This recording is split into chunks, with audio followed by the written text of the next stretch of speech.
I refused to call off my job interview just to drive my sister to the mall. Dad slammed me into the wall. Her future is what matters, yours never did. So I walked out, and they lost everything. The moment my father's hand connected, something in me didn't just break, it shattered. In that instant, I knew my entire life had been a lie, and everything I thought I knew was about to change. The air in my childhood bedroom felt thick, charged with the lingering shock of what had just happened. My head throbbed, my shoulder ached, but it was the searing pain of betrayal that truly consumed me. Just hours earlier, I'd woken at 5:30 a.m., my alarm still silent, pulled from sleep by a frantic thrumming in my chest. Nerves. Weeks of preparation for this moment, a junior architect position at Riverside Design Group, one of the most respected firms in Dallas. My portfolio was flawless, my references solid. This interview, this one opportunity, was everything. I was 24, still living at home, not by choice, but out of obligation. Since I turned 18, I contributed to household expenses, a constant refrain from my parents that paying rent elsewhere would be selfish given their mortgage. My younger sister, Chloe, 3 years my junior, had never been asked for a single dollar. She was the golden child. Always had been. I showered, carefully choosing a navy blazer and gray slacks, professional but not stiff. My leather-worn portfolio case sat by the door. The interview was at 10 a.m., a 40-minute drive across Dallas. I'd mapped the route 3 times. At 7:15, I found Chloe at the kitchen counter, scrolling on her phone, while my mother, Sarah, made pancakes, a rare treat she only ever prepared for Chloe. "Morning," I said, pouring coffee. Sarah glanced over. "You're up early. Job interview, remember? I told you last week." "Oh, right." Her tone was dismissive. "What time?"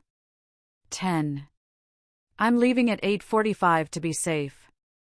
Chloe looked up. "Wait, you're taking the car?"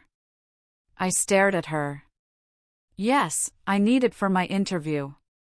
But I'm meeting Mia and Ava at Northwood Mall at 10:30. You said you'd drive me." I had said no such thing. "Chloe, I never agreed to that. My interview's been scheduled for 2 weeks. Her face twisted into that familiar pout, the one that always got her way. "But you know I can't drive myself. My license is suspended." That suspension was her own fault, caught doing 45 in a school zone, texting. My father, Robert, had paid the fine, shielding her from consequences. "That's not my problem," I said, my voice even. "Take an Uber." "With what money?" she snapped. "I'm broke." Of course she was. Chloe worked part-time at a boutique, maybe 15 hours a week, blowing every paycheck on clothes and concerts. Meanwhile, I'd worked full-time as a drafting assistant while finishing my architecture degree at night, still handing over $300 a month for the house. "Then ask Mom to drive you," I suggested. Sarah turned from the stove, spatula in hand. "I can't. I'm getting my hair done at 9:30. Reschedule it." "I've had this appointment for a month," Sarah said, as if her haircut held more weight than my career.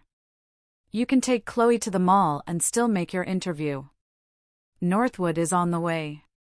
It absolutely was not. Northwood Mall was 20 minutes in the opposite direction. "No," I said firmly. "This interview is too important. I'm not risking being late." Chloe's eyes filled with crocodile tears. "You're so selfish. Mia and Ava are counting on me. We're shopping for Mia's birthday dinner. Then they can pick you up. Mia's car is in the shop." The excuses were endless, always. I grabbed my coffee and walked out. "I'm not discussing this anymore. Find another way to the mall. Wait until your father hears about this." Sarah called after me, her voice a blatant threat. Robert got home from his night shift at the factory around 8. I heard his truck and steeled myself. Chloe had undoubtedly been texting him, spinning a story to paint me as the villain. I was in my room, doing a final portfolio check, when he barged in without knocking. "What's this I hear about you refusing to help your sister?" I didn't look up. "I have a job interview at 10. Chloe wants me to drive her to the mall, which is in the opposite direction." I told her to find another ride. "You told her no?" His voice climbed. "Family helps family. You know Chloe can't drive right now because she broke the law and lost her license. That's her consequence, not mine." His face went red. Robert had a temper. Everyone knew it, but he'd never actually put his hands on me before. There'd been shouting, plenty of it, but nothing physical. "You think you're better than everyone else because you went to college?" He stepped closer. "You think your little interview is more important than your sister's plans?" "Yes," I said, meeting his eyes. "I do. This is my career. Chloe wants to go shopping. Her future matters," he roared. Then he grabbed my arm and threw me against the wall. My shoulder hit first, then my head. Pain exploded. I slid to the floor, stunned, ears ringing. Robert stood over me, breathing hard, fists clenched. "Her future matters," he said again, quieter now, but no less vicious. "Yours never did." Something inside me cracked open. Not my body, though my shoulder throbbed and my head screamed. Something deeper. Something that had been holding me in place my entire life. I looked up at him from the floor. "Get out of my room." Maybe it was the tone of my voice. Maybe he realized he'd actually crossed a line. He stared at me for a long moment, then turned and walked out, slamming the door. I sat there for 5 minutes, testing my shoulder, touching the back of my head. No blood, nothing broken, just bruises forming beneath the skin and a clarity I'd never experienced before. I stood up, grabbed my phone, and called my friend Sophia. "Hey," she answered. "What's up? Can I stay with you for a while? Starting today?" There was a pause. "Of course. What happened?" "I'll explain later. I need to leave in the next hour. My door's unlocked. I'm at work until 5, but make yourself at home." I hung up and started packing. I didn't take much: clothes, toiletries, my laptop, important documents. 2 suitcases, 1 backpack. Everything else could stay. I didn't want it anyway. Sarah appeared in my doorway as I zipped the second suitcase. "What are you doing?" "Leaving." Her mouth fell open. "You can't just leave. What about your responsibilities? You mean the rent I pay? Consider this my 30-day notice. I'm done." "Your father didn't mean..." "Yes, he did." I pushed past her with my suitcase. "He's been meaning it my whole life. You both have. Chloe's the one who matters. I'm just the backup plan, the ATM, the free chauffeur." "Well, congratulations. You don't have to pretend anymore." Chloe stood in the hallway, arms crossed. "You're really going to throw a tantrum over this?" I stopped and looked at her. Really looked at her. She was 21, no college degree, no ambition beyond her next shopping trip, genuinely convinced the world owed her everything. "I'm not throwing a tantrum," I said. "I'm walking away from people who don't value me. There's a difference." I loaded my car, drove to my interview, and nailed it. The senior partner told me they'd been impressed with my portfolio for weeks, and this meeting was just a formality. I started the following Monday with a salary that would let me afford my own apartment. Sophia's place was temporary, just until I found something. She had a spare room and refused to take rent money, though I bought groceries and cooked dinner most nights.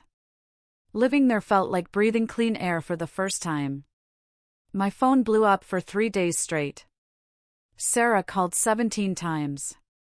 Robert called twice, both times to yell at my voicemail about disrespect and betrayal. Chloe sent a barrage of texts calling me selfish, cruel, a terrible sister. I blocked all of them. What I didn't block was the joint bank account I shared with my parents. I'd opened it at 16, and they'd kept it active. Every month, I deposited my rent contribution there. I checked the balance one evening and found something interesting. I wasn't just contributing $300 a month, they'd been pulling extra money from my account for over a year. $20 here, $50 there, sometimes $100. Small enough that I hadn't noticed, but it added up. Over the past 18 months, they'd taken nearly $4,000 without asking. I called the bank the next morning and removed myself from the account entirely. Then I contacted a lawyer Sophia recommended, a sharp woman named Diana Vance, who specialized in family law. "Do you want to press charges?" Diana asked after I explained. "For the money?" "No, but I want documentation of everything. The financial theft, the assault. I want it on record." "Smart," she said. "If they escalate, you'll need a paper trail. I'll draft everything this week." They did escalate, though not in the way I expected. 2 weeks after I moved out, Sarah called from a number I didn't recognize. I answered without thinking. "We need to talk," she said. "No, we don't. Your father lost his job." I went very still. "What?" "The factory shut down his whole department. He's been laid off. We can't make the mortgage without your help." There it was. Not an apology. No concern for how I was doing. Just the assumption I'd come running back the moment they needed money. "That's not my problem." "How can you say that? We're your family. You threw me against a wall and told me my future didn't matter." "That's not family. That's abuse." She started crying. "He didn't mean it. You know how he gets when he's stressed. Then he should learn to manage his stress without assaulting people." "Please," she begged. "We'll lose the house. Chloe's still living here. You'd let your sister become homeless?" Chloe, who'd never paid a dime toward that house. Chloe, whose future apparently mattered so much more than mine. "Chloe is 21, I said. She can get a full-time job. You can downsize.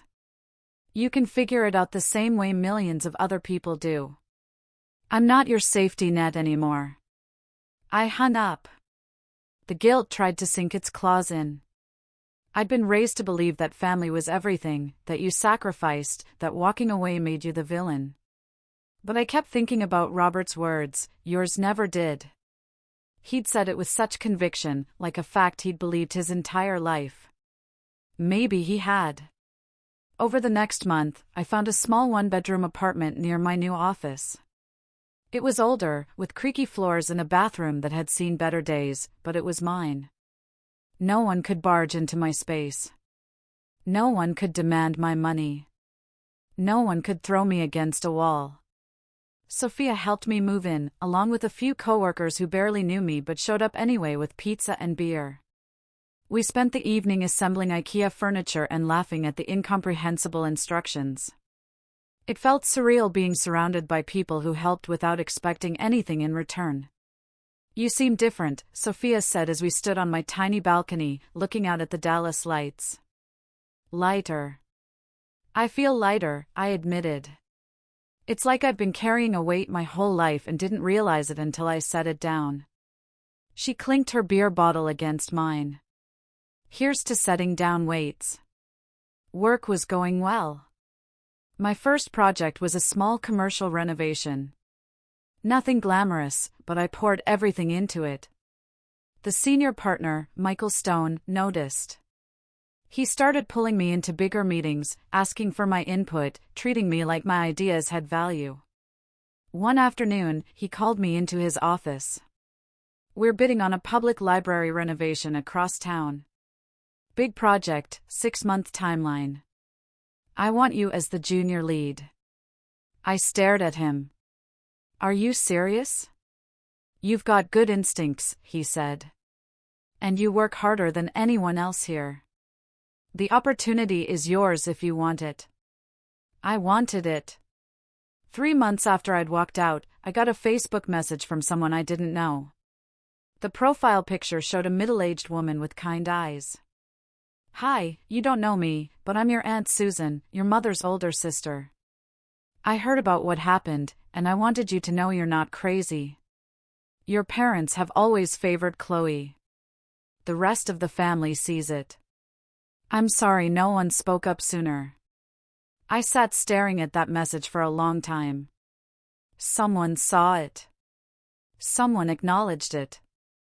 The validation felt like water in a desert. I wrote back, thank you. That means more than you know. We started talking regularly. Susan lived 2 states away, but she called every Sunday. She told me stories about Sarah's childhood, about patterns of favoritism that went back generations. She didn't excuse what they'd done, but she helped me understand it. Your grandmother did the same thing to your mother, Susan explained. Favored your uncle, ignored your mom. Some people repeat what they know, even when it hurts. That doesn't make it okay. No, Susan agreed. It doesn't. But it might help you let go of the idea that you did something wrong. You didn't. They did. The library project consumed my life in the best way. I spent late nights sketching designs, researching sustainable materials, collaborating with the team. Michael gave me more autonomy than I had expected, trusting me to make decisions and defend them to the client. During one particularly intense week, I was at the office until midnight 3 nights in a row. On the 3rd night, Michael knocked on my cubicle wall around 11. Go home, he said. The design will still be here tomorrow. I'm almost finished with the reading room elevation. He pulled up a chair. Can I tell you something? When I started out, I worked myself to exhaustion trying to prove I deserved to be here. Took me years to realize I was working that hard because I didn't believe in myself. I was trying to convince everyone else before I convinced myself. His words hit close. Is it that obvious? You're talented, he said. The work speaks for itself. You don't have to kill yourself to prove it. But old habits died hard. Growing up, nothing I did was ever quite enough. Good grades weren't celebrated, they were expected. Achievements were met with "that's nice." While Chloe's mediocre report cards came with consolation ice cream and reassurance she'd do better. I'd learned early that working twice as hard got you half the recognition. But you did it anyway because what else was there? Breaking that pattern took conscious effort. I started leaving the office at reasonable hours. Started trusting that my work was good enough without the extra polish born from insecurity. Started believing I deserved to be there. When we presented our proposal, the library board approved it unanimously. The chairwoman shook my hand and said, "This design honors the building's history while bringing it into the future." Exactly what we wanted.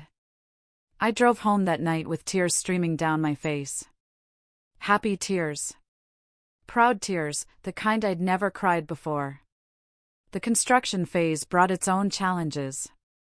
Side issues, budget concerns, inevitable conflicts renovating a 100-year-old building. I learned to stand my ground with contractors twice my age who thought they knew better. I learned to negotiate with vendors who tried to substitute cheaper materials. I learned that being firm wasn't the same as being difficult. It was protecting the integrity of the design. One afternoon, the general contractor, a gruff man named Frank, who'd been skeptical of me from day one, pulled me aside after a tense meeting about the window restoration. You know what? I was wrong about you, he said. When Michael said a 24-year-old was going to be junior lead, I figured we'd be babysitting. But you know your stuff. You fight for what matters. I respect that. Coming from Frank, that was practically a declaration of love. The crew's attitude shifted. They started coming to me directly with questions, asking for my input on site solutions. They treated me like I belonged there, because I did.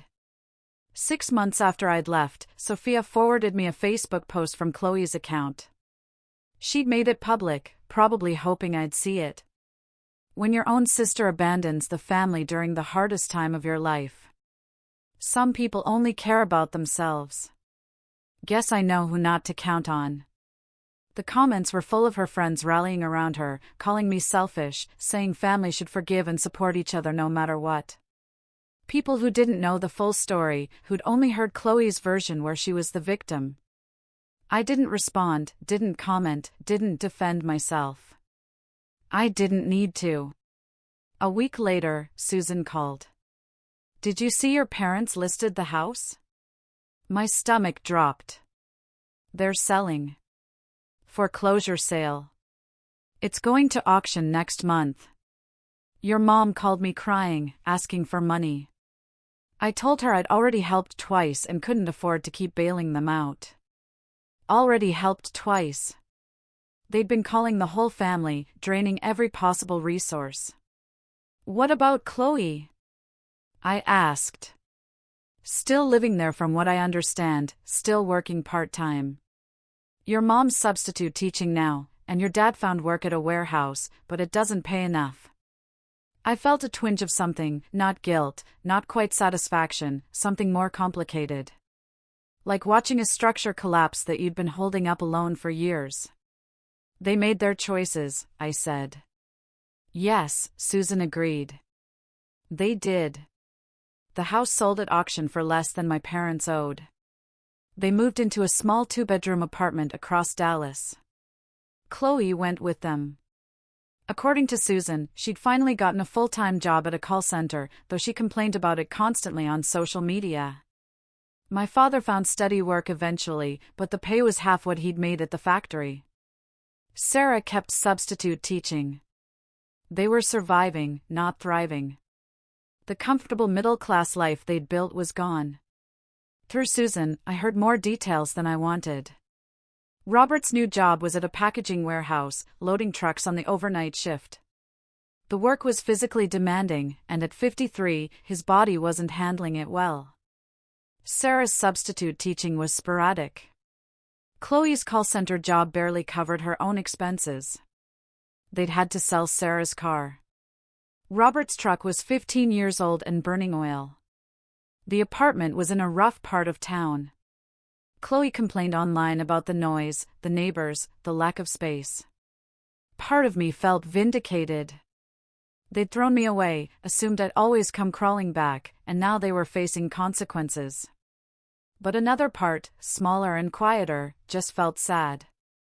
Sad that it had come to this. Sad that they'd never learned to value me until I was gone. Sad that pride and favoritism had cost them everything. Susan told me that Robert had tried to get his old job back when the factory reopened under new management 6 months later. They wouldn't rehire him. He'd burned bridges on his way out, blaming everyone but himself, and word had gotten around. "He's aged 10 years, Susan said. Your mother, too. They look exhausted all the time." "That's what happens when you spend your whole life coasting on someone else's support," I said. It came out harsher than I meant, but I didn't take it back. "You're not wrong," Susan replied. "I just wish they'd figured it out before they lost you." I didn't gloat. I didn't reach out to rub it in. I just kept living my life, building my career, creating the future that supposedly never mattered. A year after I'd left, the library renovation was complete. The grand reopening was a community event with local officials, press coverage, and a ceremony where Michael publicly credited the design team. He mentioned my name, specifically talking about my vision for blending historic preservation with modern accessibility. Afterward, a reporter from the local paper interviewed me. "What inspired your approach to this project?" she asked. I thought about that for a moment. I wanted to create something that honored what came before while making space for what comes next. Sometimes you have to strip things down to their foundation and rebuild. The article ran the following week with photos of the library and a quote from me. Sophia sent me the link with a string of celebration emojis. That evening, I got a text from an unknown number. Saw your interview in the paper. Congratulations, Dad. I stared at it for a long time. No apology. No acknowledgement of what he'd done, just congratulations like we were casual acquaintances, and he hadn't told me my future never mattered. I deleted the message and blocked the number. 2 years after I'd walked out, I got promoted to project manager. Michael called me into his office on a Friday afternoon and offered me a salary that made my eyes water. Profit sharing. My own team. The kind of opportunity that proved every risk I'd taken had been worth it. You've earned this, Michael said. You're one of the best architects I've worked with, and I've been in this business for 30 years. I bought my own condo 6 months later. 2 bedrooms, updated kitchen, a balcony with a view of the downtown skyline. Sophia helped me move in again, along with several coworkers who'd become genuine friends. The mortgage approval had been surreal. Sitting across from the loan officer, watching her review my financials, hearing her say, "Everything looks great," felt like an alternate reality. I was 26, buying property in a competitive market, and I'd done it entirely on my own. The condo itself needed some work, cosmetic stuff mostly. I spent weekends painting walls, replacing cabinet hardware, installing new light fixtures. Sophia helped, and so did a few neighbors who'd introduced themselves and offered tools or advice. There was something deeply satisfying about the physical labor. About transforming the space with my own hands. My favorite part was the second bedroom. I converted it into a home office with a drafting table positioned near the window to catch natural light. I hung my award on the wall along with photos from the library project. It became my sanctuary, the place where I'd sketch ideas and work on freelance projects that interested me. One Saturday, I was assembling a bookshelf when Sophia came over with coffee and bagels. "You know what's wild?" she said, looking around the space I'd created. 2 years ago, you showed up at my door with basically nothing. Now look at you. You own this place. You have a career people would kill for. You're teaching college students. Feels weird sometimes, I admitted. Like I'm waiting for something to go wrong. That's trauma talking, Sophia said. You're allowed to succeed. You're allowed to be happy. Stop waiting for the other shoe to drop. She was right. But unlearning a lifetime of conditional love and perpetual disappointment took time.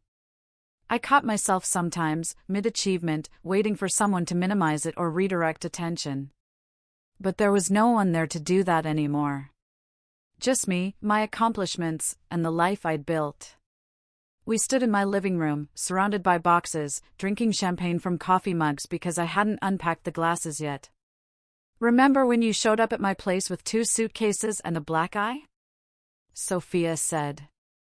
I touched my shoulder reflexively. Wasn't that long ago? Long enough that you're a completely different person. She was right.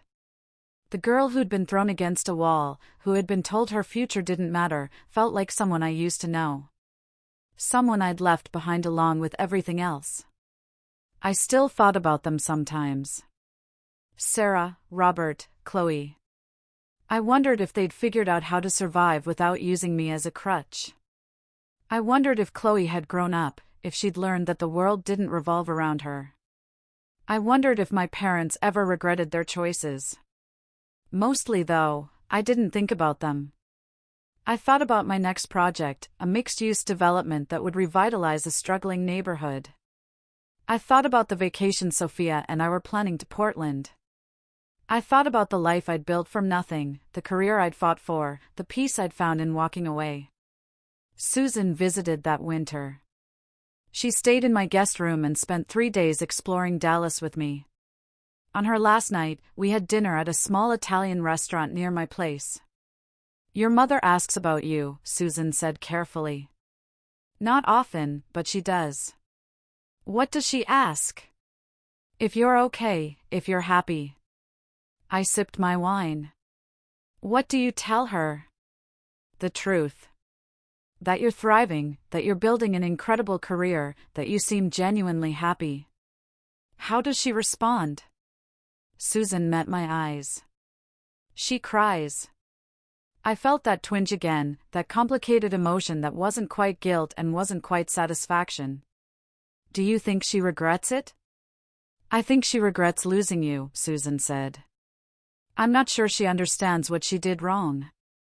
That was probably true.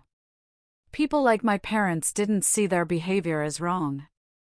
They saw it as normal, justified, just the way things were. They'd probably convinced themselves I was the one who'd overreacted, been too sensitive, thrown away my family over nothing. I can't fix them, I said. And I'm done trying. Susan reached across the table and squeezed my hand. Good. 3 years after walking out, I ran into Chloe at a coffee shop downtown. Pure chance. I was grabbing my usual latte, and she was sitting at a corner table with her laptop open. She saw me first. I could have pretended not to notice her, grabbed my drink and left.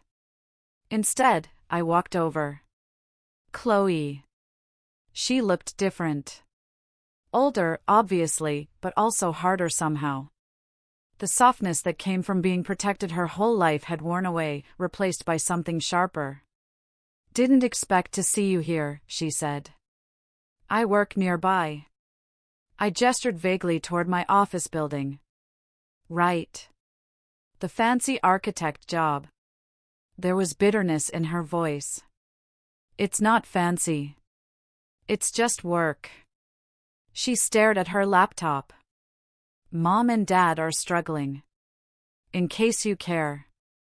I heard they were getting by. Barely. She looked up at me, and for the first time I saw something other than entitlement in her face. Exhaustion, maybe. I'm working full-time now, helping with rent. It's not enough. I sat down across from her, uninvited. Why are you telling me this? Because you're the one who left. You're the one who walked away when we needed you. You threw me away first, I said quietly. All of you. You just didn't expect me to stay gone. Her jaw tightened. That's not fair. Neither was telling me my future didn't matter. Neither was expecting me to sacrifice my career so you could go shopping. Neither was taking money from my account without asking. I leaned forward. You want to talk about fair? Let's talk about how I paid rent for years while you paid nothing. Let's talk about how Dad assaulted me and no one apologized. Let's talk about fair. Chloe looked away. He shouldn't have done that. No, he shouldn't have. But you didn't have to disappear. You could have, what? I interrupted. Stayed? Let it happen again? Kept funding a household where I didn't matter? She didn't answer. I stood up. I hope things get better for you, Chloe. I really do. But I'm not coming back to fix your problems. That's not my job anymore. I grabbed my coffee and left. My hands shook the entire drive to work. Not from fear or anger, just adrenaline. I'd spent 3 years building a life without them, and seeing Chloe had cracked open a door I thought was permanently closed. But the door didn't stay open. By the time I got to my office, by the time I'd reviewed blueprints and met with my team and lost myself in the work I loved, it had closed again. For years after walking out, I won an award from the State Architecture Association for the library project. The ceremony was formal, held in the Grand Hotel ballroom. Sophia came as my guest, and Michael brought his wife. When they called my name, I walked to the stage and accepted a glass plaque that reflected the chandelier lights. The president of the association shook my hand and said my work represented the future of sustainable historic preservation. I gave a short speech thanking my team, my mentors, everyone who'd supported me. I didn't mention my family. They hadn't been part of this journey. Later, a woman approached me. She was probably in her 50s, elegant in a black dress, with graying hair pulled back. "Congratulations," she said. "I'm Rebecca Hayes. I teach architecture at the university." We shook hands. "Nice to meet you. I wanted to tell you that I've been following your work. You have a remarkable eye for detail and a real sensitivity to community needs. Have you ever considered teaching?" "Not really," I admitted. "Well, consider it. We're always looking for adjunct professors who can bring real-world experience to the classroom. Students need to see that it's possible to build a meaningful career doing this work." She handed me her card. I tucked it into my purse, not sure if I'd ever use it, but flattered nonetheless. The teaching opportunity stayed in the back of my mind. A few months later, I reached out to Rebecca. By fall, I was teaching one-night class a week, Introduction to Sustainable Design. The students were hungry for knowledge, asking questions that made me think harder about my own practice. One evening, a student approached me after class. She was young, maybe 19, with nervous energy. "Can I ask you something personal?" she said. "Sure. How did you know this was the right career?" "I mean, my parents want me to go into business. They say architecture doesn't pay well, that I'll struggle."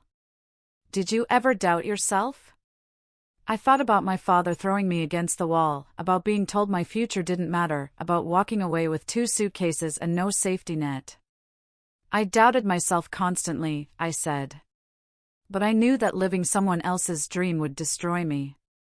So, I chose to bet on myself, even when no one else would." Her eyes went bright. "Thank you. I needed to hear that." 5 years after walking out, I got an email from an address I didn't recognize. The subject line read, "I'm sorry." I almost deleted it without opening, assuming it was spam. Something made me click. "This is your mother. I'm using a new email because I know you blocked my old one. I understand if you delete this without reading, but I needed to try. I'm sorry. Your father and I failed you. We favored Chloe. We took advantage of your kindness, and we treated you like you didn't matter. You deserved better. Chloe moved out last year. She lives with a roommate now and seems to be doing okay. Your father and I are managing. It's hard, but we're learning to stand on our own. I don't expect you to forgive us. I don't expect you to respond. I just wanted you to know that we were wrong, and I'm sorry. I saw your award in the paper. I'm proud of you, even though I have no right to be. Love, Mom." I read it 3 times. Part of me wanted to respond, wanted to believe she meant it, that 5 years had taught her something, that we could rebuild some kind of relationship. But the bigger part of me, the part that had learned to protect itself, knew better. Sorry didn't erase what happened. Sorry didn't give me back the years I'd spent feeling worthless. Sorry didn't change the fact that they'd only apologized after losing everything, after I'd proven I didn't need them. I saved the email in a folder and didn't respond. Maybe someday I would. Maybe someday enough time would pass that I could forgive without forgetting. Could maintain boundaries without cutting them off completely. But that day wasn't today. Today I had a client meeting about a new community center. Today I had students to teach and designs to finish in a life that felt full and meaningful without them in it. I'd built something they said didn't matter. I'd proven that my future was worth fighting for, and that was enough. Have you ever had to walk away to truly find yourself?